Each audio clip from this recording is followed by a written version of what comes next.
We're borrowing $850 million in the current two-year budget.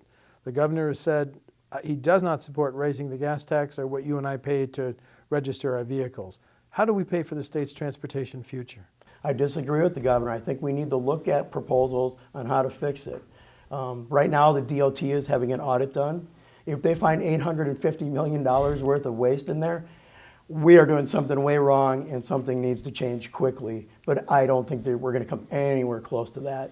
I think we need to look at raising the fuel tax, looking at registration fees, looking at all the alternatives, throw them on the table, put the best possible puzzle together.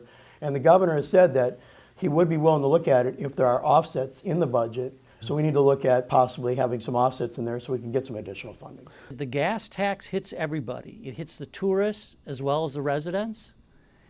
If you do it on the registration fees, it only hits Wisconsin's residents and you're giving the tourists a pass. And we have a big tourism industry. So personally, I think the gas tax is not a bad place to put it. It's a little regressive. The only other alternative I can think of would be to pour general purpose revenue into the Highway Trust Fund. And we're actually doing a lot more of that than people realize. That then competes with other needs for that money, and I don't like to see that either. So I think by default that the gas tax is probably the most efficient way to do that. Well, I'm not coming to Madison to raise taxes, just the opposite. I don't want to see us raise taxes. Our roads are important. It's important not just for you and me driving, but for commerce coming in and out as well. And so it is important that our roads and our bridges are safe.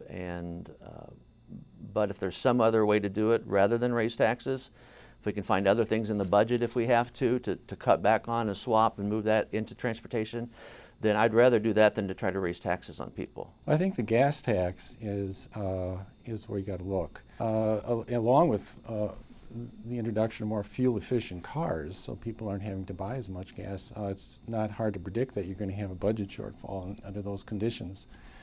So I would be for indexing the gas tax to inflation. We have to be protective of the general fund. You know, you want to take money away from education and healthcare in order to fund transportation. I think that should be self-supporting. So whatever it takes, we start with indexing the gas tax to inflation, and then we just go from there.